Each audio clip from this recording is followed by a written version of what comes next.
Hey everybody, Lisa Sabaniak here from lifelikeyoumeanit.com, and today I would like to talk about the NLP strategy that is the idea or the notion that you are in control of your mind. That means that you are in control of the outcome.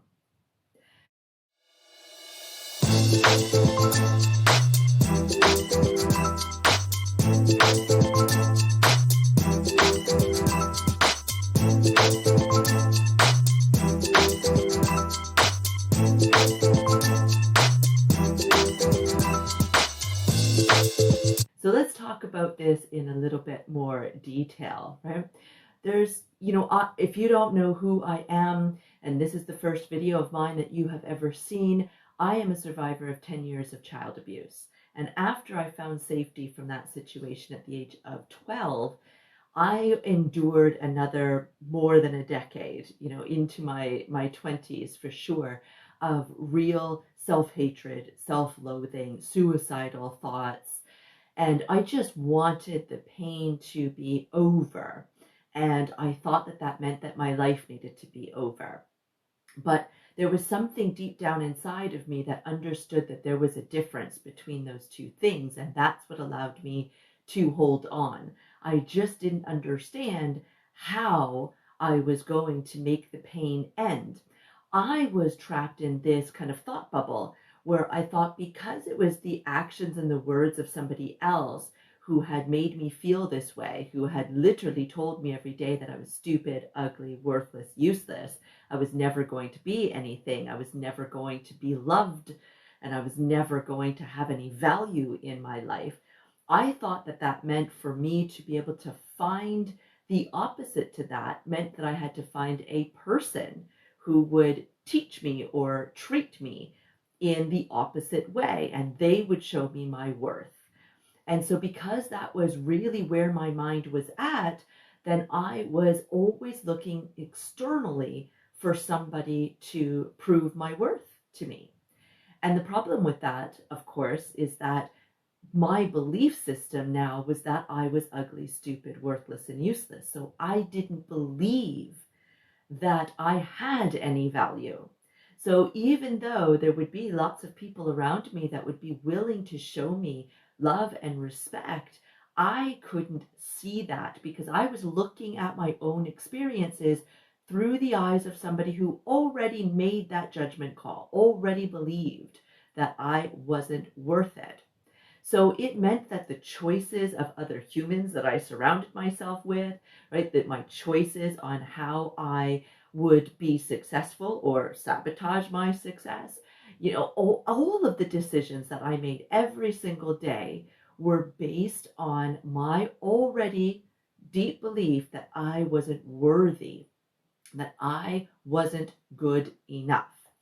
And that meant that the outcome that I was creating for myself was a downward spiral. I was creating the outcome to allow that belief to fester because I was looking at it through those eyes already. I couldn't see anything different. And I certainly couldn't see that this was my doing. That yes, the abuse was obviously the actions and the words of somebody else. And I had no say in that, and I was not to blame in that. But I'm not there anymore, right? I hadn't been there for years and years by the time that I started to make this realization. And that's the key. When I started to realize that I had passed the torch to myself, that I was the one that was choosing to still speak to myself this way, to tell myself and reinforce that belief that I am ugly, stupid, worthless, and useless through the language I was using to myself, through the choices that I was making in my life. When I finally realized, hey, Lisa, he's not making those choices for you. He's not saying those words to you.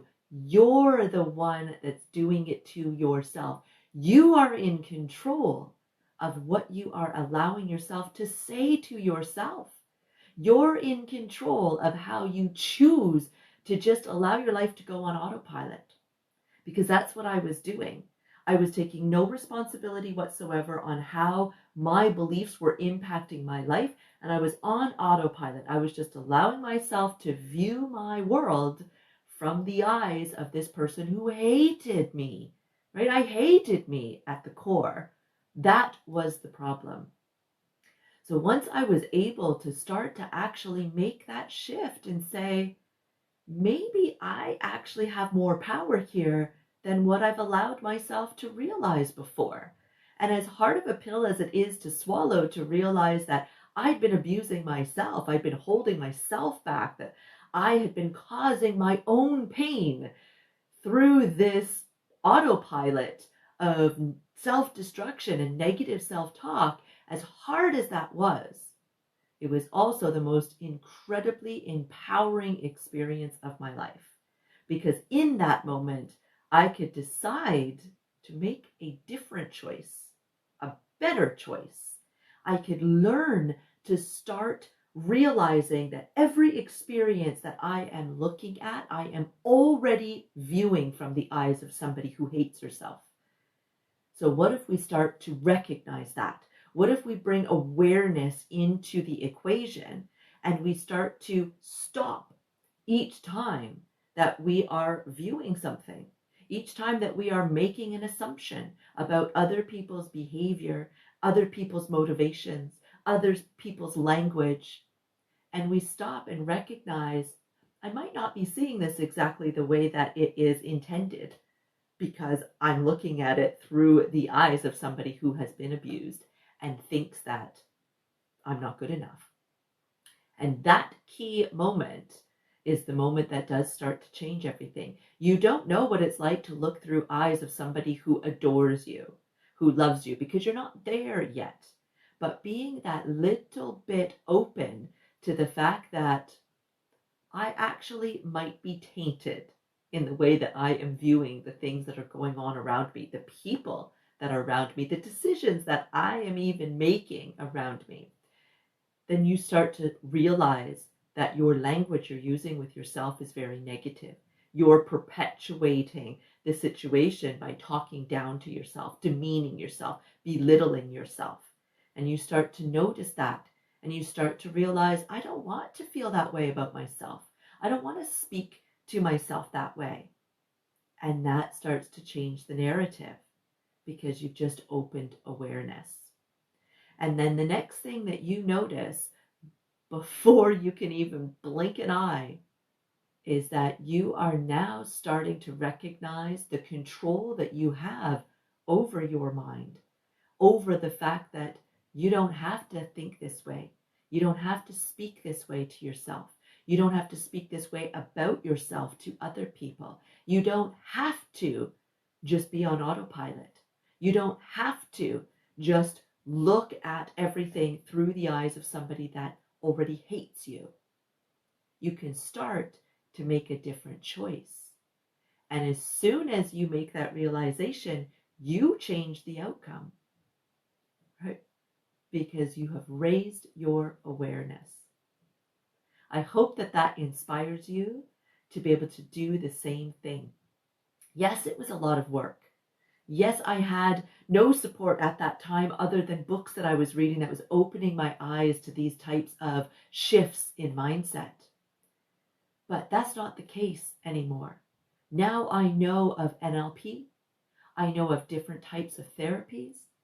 I know of practices that work for me, like meditation and yoga, mindfulness. And now I don't feel like I'm alone. And in fact, I'm one of the people that is out there trying to help others to be able to do the same, providing you with the support that you need.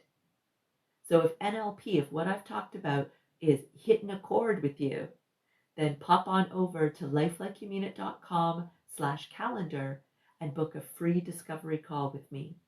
Let me get to know you. Let me find out what it is that you are going through, and we will see together exactly how NLP will change your life. That's lifelikeyoumeanit.com/calendar. Bless.